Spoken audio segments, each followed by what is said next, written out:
Hello guys, welcome back to my channel. Welcome to Finance Market. Welcome to another video. दोस्तों Reliance communication limited के अंदर हम लोग last कुछ दिनों से देख रहे हैं कि लगातार इसमें इंक्रीमेंट देखने को मिल रहा है हर दिन। तो दोस्तों एक दिमाग में क्वेश्चन आता है कि क्या ये आगे अभी और जाएगा या फिर यहाँ रुक जाएगा, क्योंकि अगर किसी तरीके से पता चल जाए कि और आगे जाने वाला है या लाइक 1.30 तक 1.50 तक, तो इसमें पोजीशन बना लेना शॉर्ट टाइम पीरियड के लिए सही रहेगा। तो इसी के ऊपर आज हम लोग चर्चा करेंगे, डिस्कस करेंगे और रेजिस्टेंस सपोर्ट लेवल देखेंगे और एनालिसिस करने की एक कोशिश करेंगे।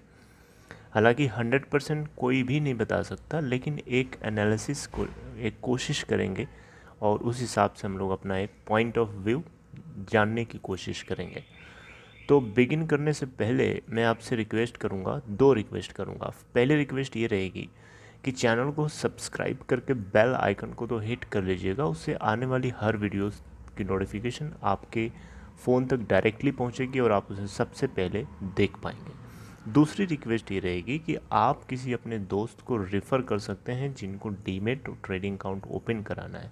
उसके लिए डिस्क्रिप्शन बॉक्स में एक लिंक पड़ा हुआ है, उस लिंक को क्लिक करके अपस्टॉक के अंदर सिंपल तरीके से स्मूथली आप अच्छे से अकाउंट खुलवा सकते हैं। किसी तरीके की कोई आपको दिक्कत नहीं आएगी। कोई दिक्कत है, कमेंट सेक्शन के ज़रिए आप मुझे पूछिए, मैं आपकी प्रॉब्लम को रिजॉल्व करने की पूरी कोशिश करूँगा। तो सबसे पहले हम लोग इसके बारे में थोड़ा इसका स्टेटस देखना चाहेंगे आज के दिन का। दोस्तों टाइम हो रहा है 10:59 यानी 11 बजने वाले हैं और आपको मैं बताना चाहूँगा इसकी लास्ट क्लोजिंग प्राइस 1.00 थी। आज ये ओपन होता है 1.05 पे, लो बनाता है 1.00 का और हाई बनाता है 1.05 का। आज के दिन का इसका लोअर प्राइस बैंड 0.95 का लगा था और अपर प्राइस बैंड 1.05 का लगा था। 52 वीक लो एंड हाई की बात करें तो 0.50 इसका 52 वीक लो और 1.85 इसका 52 वीक हाई है। ऑलराइट, और अभी ये currently right now it's trading on 1.05, लगभग 0.05 पॉइंट ऊपर है अपने लास्ट क्लोजिंग प्राइस से। और इसी को आप देख सकते हैं 5.00% अपने हायर प्राइस पे है लास्ट क्लोजिंग प्राइस से। और टोटल वॉल्यूम ट्रेडेड की बात करें दोस्तों तो 21.07 मिलियन, यानी इंडियन सिस्टम में अगर देखेंगे तो 1 10 100 1000 10,000 लाख 10 लाख करोड़ 2 करोड़ 10 लाख 74,801। ओके, अब इस कंपनी के फेस वैल्यू की बात करें तो आपको इसकी फेस वैल्यू मिलेगी 5.00 की। वहीं पे बीटा अगर चेक करें तो 0.53, इंडस्ट्री का पीई रेशियो अगर आप चेक करेंगे तो 0.20 मिलेगा। डिलीवरी परसेंट की बात करें तो याद रखिए सिक्योरिटी वाइज डिलीवरी परसेंट यहाँ पे 93.43% की उठाई गई है। जी हाँ, और टेक्निकल ट्रेंड की बात करें तो यहाँ पे वेरी बुलिश है। जी हाँ, वेरी बुलिश। लेकिन यही तो क्वेश्चन है कि वेरी बुलिश है लेकिन कहाँ तक रहेगा, इसी के ऊपर हम लोग अभी डिस्कस करेंगे। थोड़ा आपसे रिटर्न परसेंट की भी मैं बात करता हूँ तो एक हफ्ते के अंदर इसने रिटर्न परसेंट दिया है 23.53%। 1 मंथ की बात करें तो 31.25%। 3 मंथ्स की बात करें तो 23.53%। 6 मंथ्स की बात करें तो 23.53%। 1 ईयर की देखेंगे तो -41.67% है। Okay, alright. अब दोस्तों इसके बाद मैं आपसे इसके स्टेक होल्डिंग पैटर्न के बारे में डिस्कस करना चाहूँगा। एक बड़ा इम्पोर्टेंट फैक्टर होता है ये। दोस्तों मार्च 2019 में अदर्स कैटेगरी वालों के पास टोटल स्टेक थी 37.96%। जून 2019 में 50.58% हो जाती है। सितंबर 2019 के क्वार्टर में 58.8% हो जाती है और मार्च 2020 का जो क्वार्टर अभी जस्ट पास हुआ है उसमें इनके पास टोटल स्टेक है 74.27%।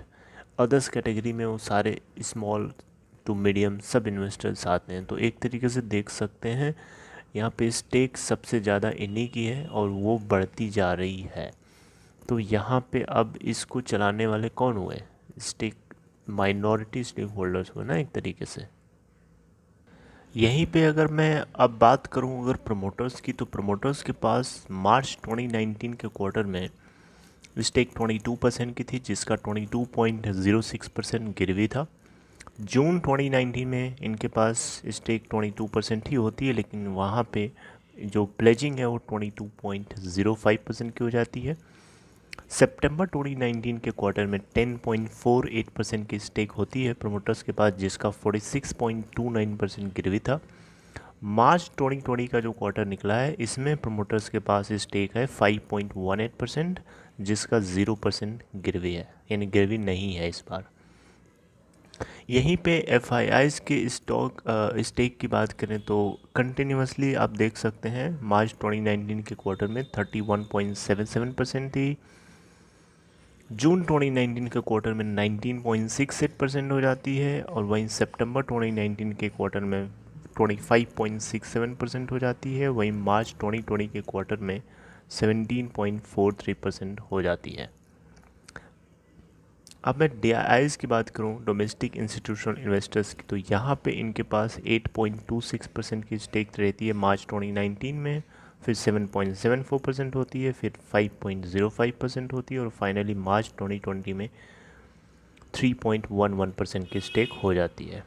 ओके, तो ये इसके स्टेक होल्डिंग पैटर्न है। तो आप देख सकते हैं यहाँ पे अदर कैटेगरी के इन्वेस्टर्स की संख्या ज़्यादा है, अदर्स कैटेगरी वाले इन्वेस्टर्स के पास स्टेक ज़्यादा है, तो उम्मीद है कि वही चलाएंगे इस कंपनी को, अब वही चला सकते हैं। प्रमोटर्स के पास तो लगभग निकल ही चुकी है हाथ से, आप देख सकते हैं स्टेक से। अब मैं इसके कुछ टेक्निकल ट्रेंड की बात करें दोस्तों, तो वेरी बुलिश है। रेजिस्टेंस इसको 1.02 पे फेस करना पड़ेगा, दूसरा 1.03 पे है, और तीसरा 1.07 पे है। पाइवोट लेवल 0.98 है, हालांकि सपोर्ट 1 लेवल इसका है 0.97 का, सपोर्ट 0.93 का, सपोर्ट लेवल 3 है 0.92 का। ओके, अब दोस्तों बात करते हैं कि इसके अंदर ऐसा क्या है, क्यों ऊपर जा रहा है, कोई न्यूज़ है इसके पीछे या क्या है। दोस्तों देखिए, ये एक न्यूज़ नहीं है, एक तरीके से इन्वेस्टर्स बुल्स और बेयर्स के बीच के खेल है। अभी यहाँ पे बुलिश है क्योंकि यहाँ पे बुल्स ज़्यादा उम्मीद लगाए बैठे हैं, उनको लग रहा है कि ये ऊपर जाएगा।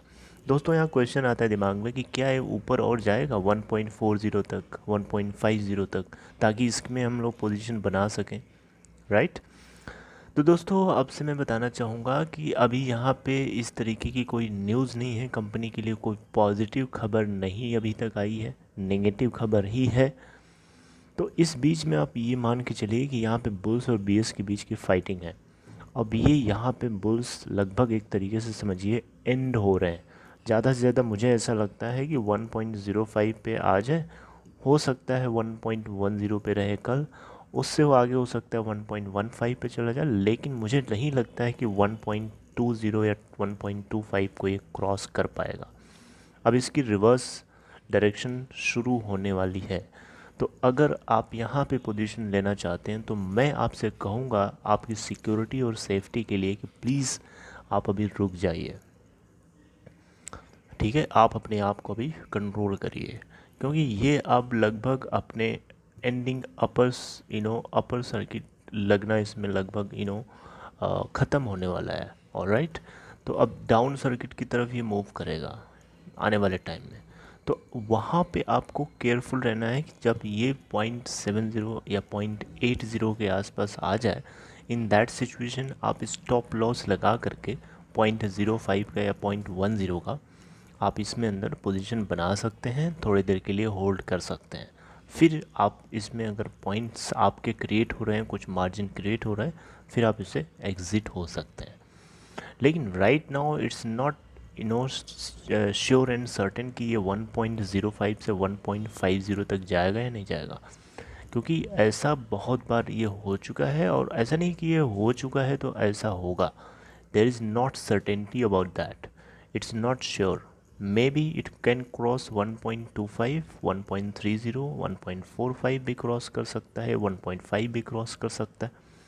नो वन नोज़ कब क्या हो जाए, कोई नहीं जानता। राइट। सो लेकिन हम लोग एक एनालिसिस करें, एक तरीके से देखें, तो अपने सिक्योरिटी और सेफ्टी को ध्यान में रखते हुए मुझे लगता है कि आपको अभी यहाँ पे कदम रखने की ज़रूरत नहीं है। अपने आप को होल्ड करें, पुल बैक कर लो अभी थोड़े दिन के लिए। जब इसमें रिवर्स गियर लग जाता है, रिवर्स डायरेक्शन आ जाती है, उस सिचुएशन में आप थोड़ा और गिर जाए, नीचे आ जाए, in that situation you need to make your position with stop loss, right? So this is all about the news which I wanted to say. I hope you understand. आपको उम्मीद है कि आपको कुछ समझ में आया, क्योंकि मोस्टली लोगों ने ये क्वेश्चन किया था मुझसे सीधे। उन लोगों ने पूछा था कि सर उसमें कुछ बताइए, उसके बारे में बताइए कि किस तरीके से कब तक ये चलेगा। तो मैंने सोचा आप लोगों को बताएं, और ज़रूरी भी है क्योंकि यहाँ पे देख सकते हैं कि हर दिन हम लोग देख रहे हैं बढ़ता जा रहा है। और अनिल अंबानी इनके जो प्रमोटर हैं, ओनर्स हैं, उनके पास इतना सारा बर्डन है कर्ज को लेकर के। 3 चाइनीज़ बैंक्स के कर्ज का दबाव उनके ऊपर लंदन की एक कोर्ट ने डाल रखा है। तो इतना ज़्यादा हाई प्रेशर है कंपनी के प्रमोटर्स के पास, उसके बाद में इसमें कुछ पॉजिटिविटी देखने को मिल रही है, तो जाहिर सी बात है क्वेश्चन उठता है दिमाग में कि how it is happening, right? So I hope you liked it. I hope you will like this, and if you like this, please give a thumbs up. I would like to hear your all comments and queries and questions, and I will see you in my next content, next video. Take care of yourself. Goodbye.